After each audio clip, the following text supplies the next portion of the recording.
You're listening to 3 Minute Marketing, where we interview the world's top growth marketing leaders and distill their knowledge into actionable, bite-sized insights. Now here's your host, Chris Mechanic. Hello again, everybody. Welcome to another episode of 3 Minute Marketing. I'm your main man, Chris Mechanic, here today with Mr. Arjun Pillai, who's a very, very impressive B2B marketer. He's currently SVP, Senior Vice President of Products and Growth at ZoomInfo. He made his way to ZoomInfo after they acquired his last company, Insent.ai, which was one of the leading conversational marketing platforms. But Arjun's got a deep background in data. He's an engineer by training, turned marketer. So he kind of turned to the dark side, and that's where a lot of the best marketers I found have come from. So Arjun, welcome to the show. It's a pleasure to have you. Thanks a lot, Chris. Thanks a lot for having me here. Excited to be here. And fun story, actually. So Arjun comes from India, originally came here 4 years ago. He was in Denver, but then he happened to move basically right to my neighborhood. So we're neighbors now, which is really cool. Yep, small world. Yeah. All right, well, let's get right into it. I know that everybody wants to hear. Arjun, what I'm wondering today, in a busy world, in a noisy world with many people, many team members, many ideas flying around, how can marketers and companies and brands prioritize their marketing initiatives to ensure maximum success throughout the execution process? Interesting. Yeah. No, Chris, I mean, to your point, right? I have had the good fortune of working with a ton of marketers because my company that ZoomInfo acquired was into conversational marketing. So before that, I was in data. When you think about prioritization, right, the thing that I have always seen with marketers is they should start with the data quality that they have in their marketers and Salesforces. There was the CMO who is now part of a high rapid growth PLG company. She told me, Arjun, I have 14 years of bad data in my Salesforce, right? Like anything for me to do, I got to go clean that up first, right? So that is the first thing that I would put to any marketer. When was the last time you checked that your data quality? Is your bounce rate less than 8%? If not, then you have some work to do there. So that's like number one in my mind. Number two is a lot of the marketers always get carried away. Carried away is the wrong word, but want to do some aspirational things like, running a podcast and those kinds of things, which are all amazing things, right? Videos and podcasts and all of that. But you have to cover your basics first. You cannot not hit your MQL target and say that, hey, I'm building this branding podcast out there, right? So you have to do the basics, like you got to make sure you have a product marketer who is good at talking about your product. You have to make sure that you have a G2 up, Capterra up, Trust Radius up. You need to make sure you have 10 reviews at least each, even if your product is new, right? You have to start doing outbound emails, get a couple of SDRs, work with them, write copies for them, let them go out and get those emails out to your potential customers. Run some simple B2B ads, do on Facebook, do on LinkedIn. Those are pretty easy to run. So you have to do those things, maybe kick off an SEO, SEM kind of things on the side, but have these basics covered really well before you get into some of these, more swankier things, which you should do, take your time. The third thing that I have always found, and it is becoming more and more important these days, how can you align super closely with your sales? Some of the things that I have found, again, being more actionable, you have to forget this mindset of handing off to sales. That was past. You don't generate something and hand off to sales and let them run with it. That's an old world. That's over. What you have to do is you have to make sure you are working off of the same targeted list. You have to use as much data as possible to make sure the targeted list is targeted enough. You have to do opportunity acceleration. Things like, which are the opportunities that are yet to close on Salesforce? Take that list and run air cover ads for your salespeople. They'll appreciate it. Right? You have to help your salespeople to prioritize their accounts. Intent data better, ICP data better, targeting better. Use that to prioritize it for the SDRs. So, by doing some of these simple things, you can definitely align better with your sales counterparts, and that will ensure success for you. Boom. There you have it, ladies and gentlemen, straight from the man himself. So just to recap very quickly, data first. We're firm believers in that here, is get to the quality of that data. We could have a whole 2-hour long podcast probably just on that. We'll unpack some maybe in the bonus footage, and then start laying the basics, like just start hitting your numbers before doing something swanky.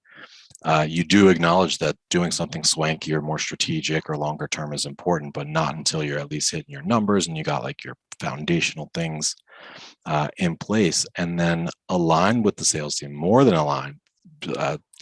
Snuggle up to them and work off the same list with them. Go to lunch with them. I think that's brilliant. And there's I think a lot of the best marketers in the world follow that every single day. They're very, very close with sales teams.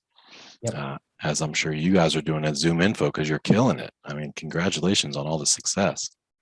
Thank you. Yeah, a lot of the credit all the credit goes to the team. But yes, we run a bunch of plays, and we recently put out a document also that talks about the 100 plays that we run here at ZoomInfo. We're growing insanely fast, and part of the reason is because we run this high efficiency sales and marketing aligned engine. That's awesome. Well, hey, stay on the line. Let's wrap the official show, but we'll continue having a conversation. If you're enjoying the conversation that Arjun and I are having right now, you should find a link probably in the show notes or somewhere around where you're listening to the bonus footage. But I'm excited to continue this conversation. I want to talk more about what you guys are doing at ZoomInfo.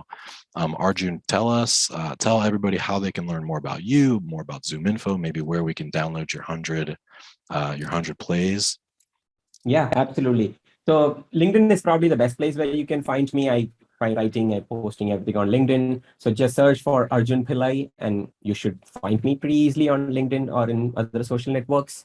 In terms of finding more about my company, most of you might be familiar with ZoomInfo. It's just zoominfo.com, and we offer everything there.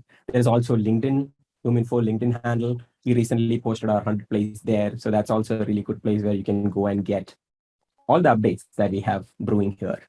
Perfect. Yeah. And we'll link to those in the show notes as well, both Arjun's profile as well as the 100 plays. So stick around, both Arjun, and if you're listening right now, stick around, grab the rest of our conversation. As always, if you like this, if you want more of it, please drop us a like or a comment. Let us know who we should interview next. Let's go through some of your 3 pillars and kind of just dig a little bit deeper. I'm really curious on the data side, because I know it's, bad data is just rampant. Like even the best brands sometimes have data quality and cleanliness and completion issues. You'd mentioned Salesforce as the first, or CRM really as the first place you would look.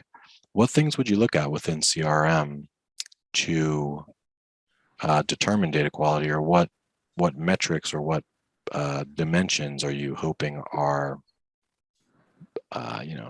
highest quality? Yeah. Obviously, it depends on company to company, right? The things that I care about might be slightly different from what you care about, depending on how you go to market. But the baseline is bounce rate is probably the single most important one, right? What is your current bounce rate? If it is more than 8%, take any random sample and run it. And if the bounce rate is more than 8%, you have work to do there. You have to go through it and make sure that all the bounced ones are removed and cleaned up. You're talking about bounced emails. Emails, yes, exactly. Got it. You can do it manually. You can use a tool. Whichever way you handle it is totally up to you. The second thing that I would say, the other thing you should look for is what are the most important things that your salesperson looks for when they are reaching out to a prospect.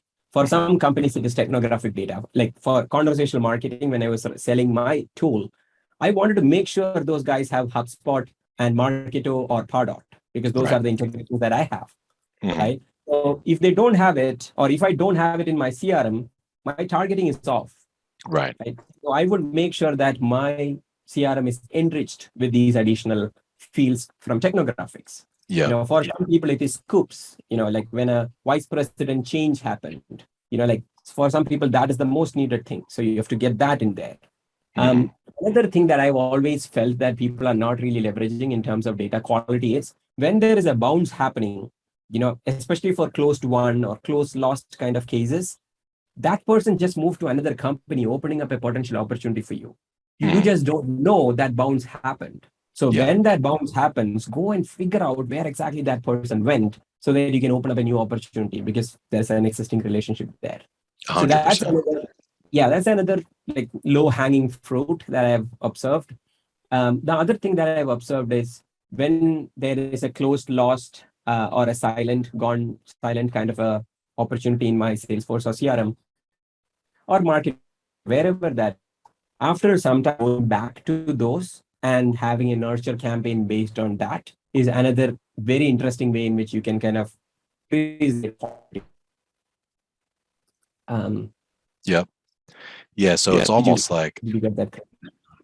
you broke up a little bit, but I think I got the main thing. Having some kind of rainy day campaigns to go after the deals that you'd lost at a period of time. Yeah. But no, that's an interesting paradigm, an interesting way to think of it. Most people think of bounces as a bad thing, but if you think of a bounce as almost like a lead, it's like, okay, this prospect bounced. Where are they now? I think that's brilliant.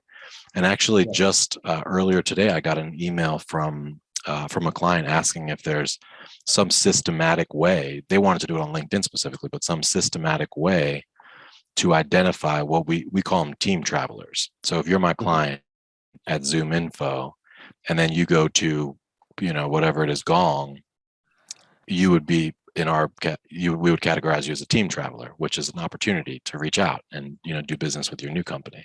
Yeah. But is there some systematic way other than just like looking through the bounces and then looking that person up on LinkedIn manually that you know of to identify where they ended up? Yeah, no, I mean, I don't want to put a plug, but company like ZoomInfo is the right place. Oh, that's right. That's what ZoomInfo does.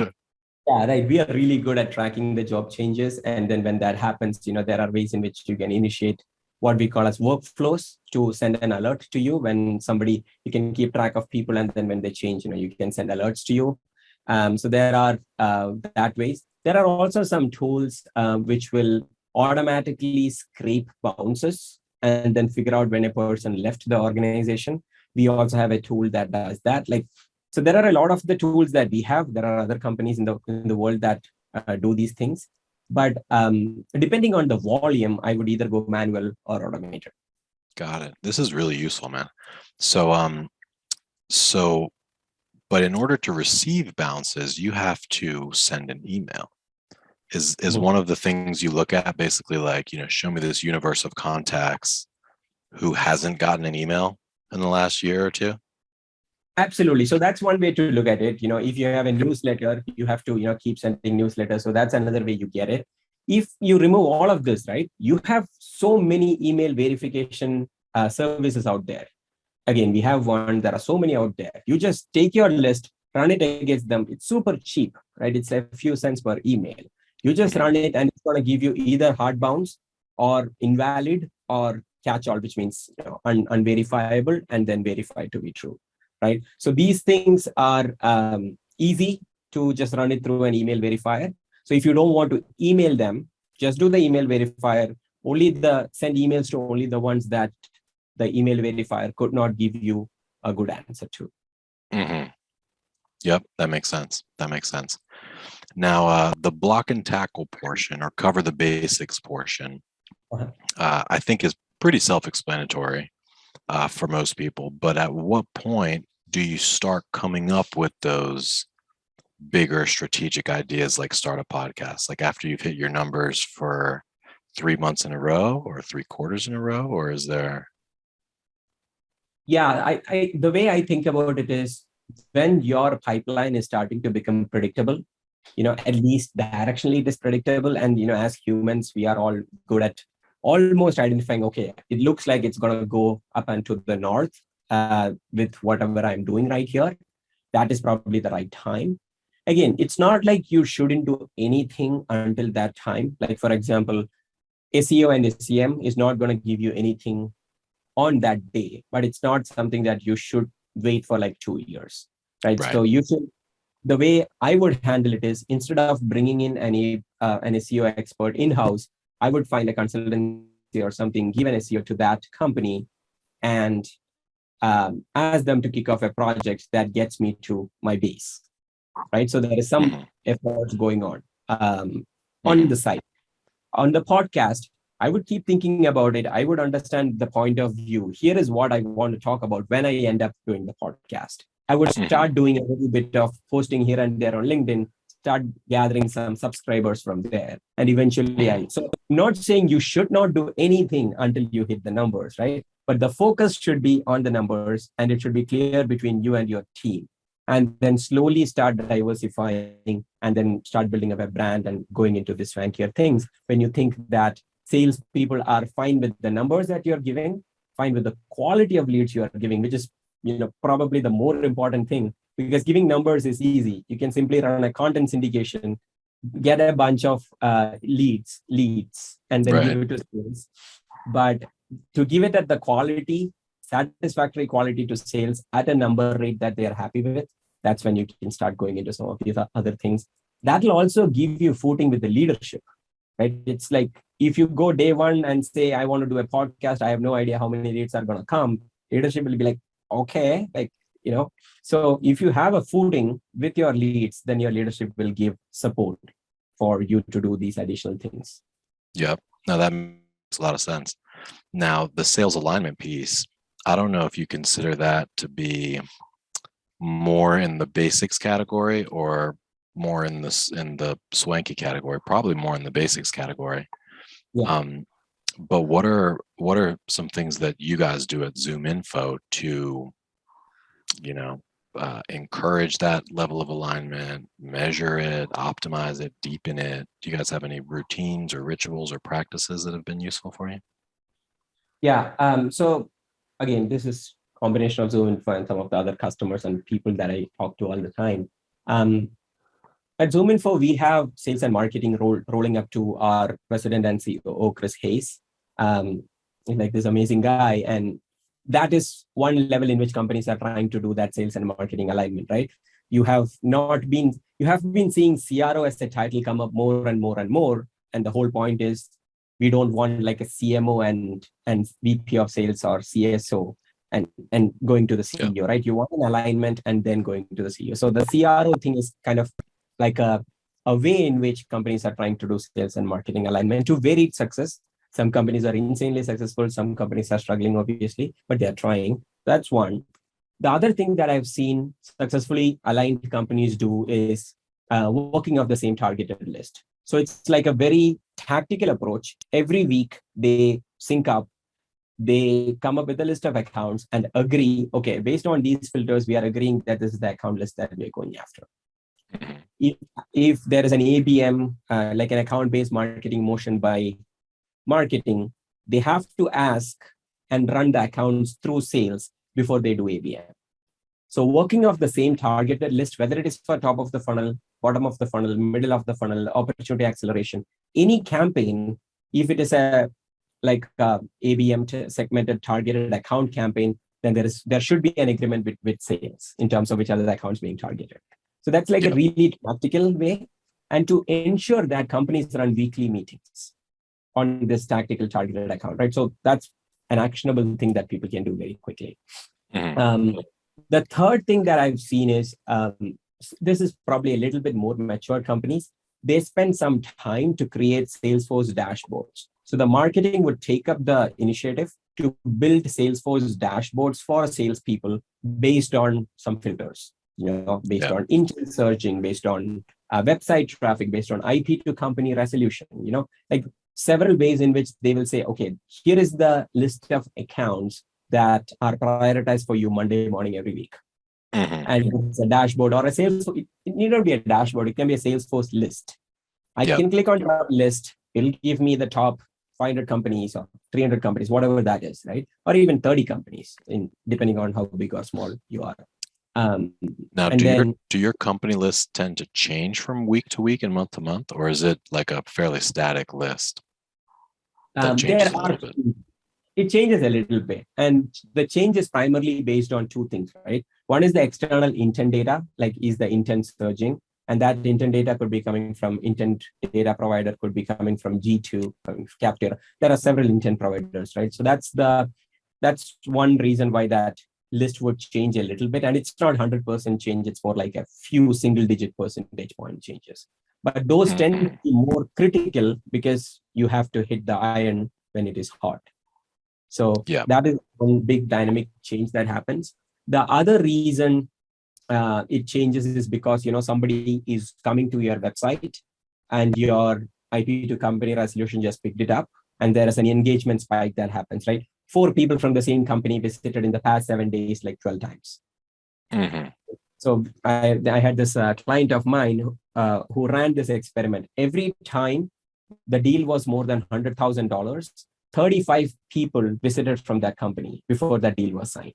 Wow. And then particular engagement grow before that signature happens. So there's a very, very significant way in which you can track and see that, okay, these guys are at the critical mass. These guys are at the escape velocity. This is the time for me to reach out, right? So those are the 2 big reasons why that list changes a little bit here and there. Mm-hmm. I gotcha. All right. Well, I want to be sensitive to your time. I had one more question about Web3, which I've been dying to ask and talk about with everybody. Sure. But we'll save that for next time. How about that? Will you come back sometime? Absolutely. I can come back. We can keep in touch. I enjoyed this conversation. And yeah, would love to be back. Perfect. Well, hey, great to have you.